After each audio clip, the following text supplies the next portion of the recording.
Hello बच्चों, आइए प्रश्न को देखते हैं। तो प्रश्न में दिया है, क्या HCl को निकिल के पात्र में भंडारित किया जा सकता है? अपने उत्तर की व्याख्या विद्युत रासायनिक श्रेणी के आधार पर कीजिए। आइए मुख्य अवधारणा की चर्चा करते हैं। मुख्य अवधारणा, तो यहाँ पे क्या दिया है कि अपने उत्तर की व्याख्या विद्युत रासायनिक श्रेणी के आधार पर कीजिए। तो अगर हम विद्युत रासायनिक श्रेणी की बात कर रहे हैं तो सबसे पहले हम तत्व लिख लेते हैं। तो ये हमारा क्या होता है? पहले हमारा क्या होता है? Li होता है, फिर lithium KSr Ca Na Mg Al Cr Fe Co Ni SnHHg। तो यहाँ पे हमने क्रम में लिख लिया विद्युत रासायनिक श्रेणी के आधार पे। तो ये हमने क्रम में इसको लिख लिया।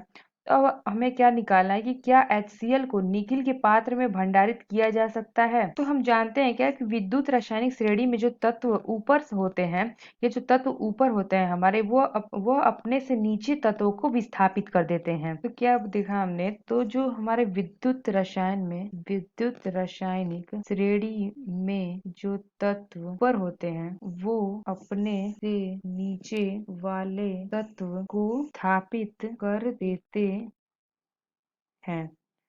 तो यहाँ पे हमने क्या देखा कि जो विद्युत रासायनिक श्रेणी में जो तत्व ऊपर होते हैं, यानी कि यह जो तत्व हमारे ऊपर होते हैं वो अपने से नीचे वाले जो तत्व हैं, इनके जो नीचे वाले तत्व हैं, जैसे ये नीचे वाले तत्व हैं, उनको क्या करते हैं? विस्थापित कर देते हैं। तो दूसरा पॉइंट हम क्या लिख लेते हैं कि जो हमारा ऊपर वाला तत्व है ज्यादा अभिक्रियाशील होते हैं।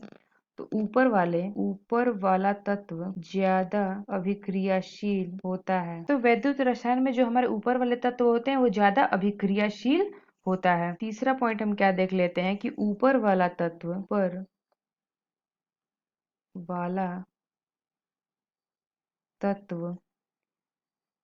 ज्यादा सक्रियता है।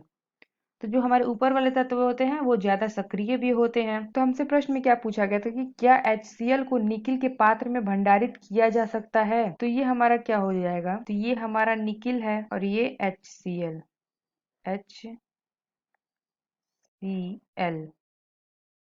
तो यहाँ पे क्या देखते हैं कि जो हमारा निकिल है, यानी कि ये हमारा निकिल है, ये हमारा निकिल है Ni, और HCl यानी कि H। तो रासायनिक श्रेणी में, विद्युत रासायनिक श्रेणी में देखते हैं तो ये हमारा निकिल है और ये हमारा नीचे हाइड्रोजन है। तो निकिल के नीचे HCl है यानी कि हाइड्रोजन H है।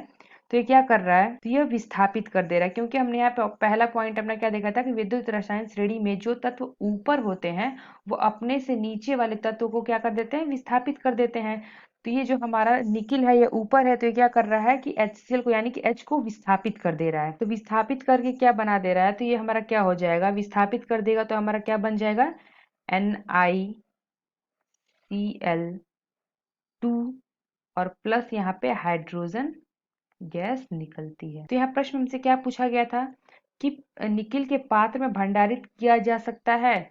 तो हम कहेंगे क्या? HCl को निकिल यानी कि Ni के पात्र में भंडारित नहीं किया जा सकता। तो क्यों नहीं भंडारित किया जाता? क्योंकि यहाँ पे क्या हो रहा है, निकिल से नीचे हमारा HCl है तो वो विस्थापित कर दे रहा है। तो आशा करते हैं आपको समझ में आया होगा। धन्यवाद।